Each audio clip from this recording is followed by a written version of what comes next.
बचपन से इस वॉश बेसन को आप इस्तेमाल करते हो। आज मैं इस वॉश बेसन का संबंध आपके शुगर, बीपी, जोड़ों का दर्द, लीवर फेल, किडनी फेल से जोड़ूंगा। इस वॉश बेसन में आप बचपन से मुंह धो रहे हो, कुल्ला कर रहे हो, ब्रश कर रहे हो और इसका पानी भी लगातार निकल रहा है। लेकिन अगर हम कभी गलती से साल 2 साल में 5 साल में इसकी अगर हम पाइप खोल लें और मैं आपको इस पाइप को खोल के दिखाऊं इसमें होता क्या है, तो आप हैरान हो जाएंगे। जब हम इस पाइप को इस तरह बीच में से काटेंगे, बीच में से इस पाइप को अगर हम काटेंगे तो ये पाइप कुछ इस तरह दिखेगी। ध्यान से देखिए, कुछ सालों के बाद इस पाइप की हालत ये हो जाती है, यानी कि जमा हुई काई, इसमें जमा हुए बाल और कचरा, तो ये टॉक्सिन्स इकट्ठे हो जाते हैं इस पाइप में। तो जो वॉश बेसन आप बचपन से यूज कर रहे हो और उसका पानी निकल रहा है, उसी तरह सेम हमारे शरीर में ये हमारी छोटी आंत है। अब ये पाइप सीधी है, आप ध्यान से देखो, ये पाइप सीधी है और मुश्किल से 2.5 फुट की है, जबकि ये आंतें हमारी जो हमारे पेट में हैं ये 22 फुट लंबी हैं। ये सीधी होने के बावजूद इसमें काई जम जाती है, कचरा जम जाता है। तो सोचिए इन आंतों में क्या क्या जमता होगा, और यही है हमारी शुगर का, बीपी का, जोड़ों के दर्द, लीवर फेल, किडनी खराब का कारण।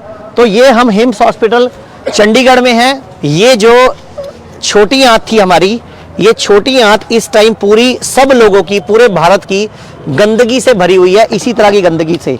और छोटी आंत की यही गंदगी फिर जाके फंस जाती है बड़ी आंत के अंदर। जो आप रोज सुनते हो, अल्सर सुनते हो, कोलोन कैंसर सुनते हो, ब्लड कैंसर सुनते हो या ब्रेस्ट कैंसर सुनते हो, जितने भी आप कैंसरों के नाम सुनते हो, उसके पीछे का बड़ा कारण हमारी छोटी और बड़ी आंत में जमा हुई गंदगी है। ये जितना हम खाना खाते हैं और खाना बाहर निकलता है, अगर मैं रास्ता पूछूं तो लगभग ये रास्ता हमारा 30 से 35 फुट का है, और ये पूरा 30 से 35 फुट का रास्ता सर्विस मांगता है। जिस तरह आप गाड़ी की सर्विस कराते हो, स्कूटर की कराते हो, बाइक की कराते हो, ये हमारी आंतों की सर्विस नहीं हुई। तो ये एक हमारे सामने जो रखा हुआ है, जिसको बोलते हैं सफेद पेठा। जो आप पेठे की मिठाई बचपन से खाते हो, जिसको कि आगरा की मशहूर सफेद पेठे की मिठाई, वो इससे बनती है। ये सफेद पेठा है। एक होता है पीला पेठा, ये है सफेद पेठा, कद्दू भी बोलते हैं इसको, कुष्मांडा भी बोलते हैं। नवरात्रों में, व्रतों में इसका पूजन भी होता है।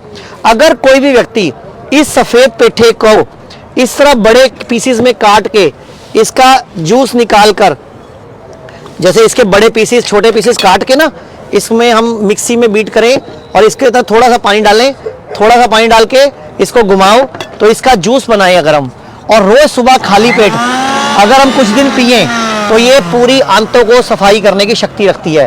तो इस तरह का ये सफेद पेठे का जूस तैयार हो जाता है। ये सफेद पेठा आपकी आंतों की गंदगी को साफ करने में दुनिया का सबसे बड़ा उपाय, सबसे बड़ा तरीका है ये छोटी आंत को साफ करने का। तो ये सफेद पेठे का जूस आपकी शुगर, बीपी, जोड़ों का दर्द, लीवर खराब, किडनी फेल में काम करेगा।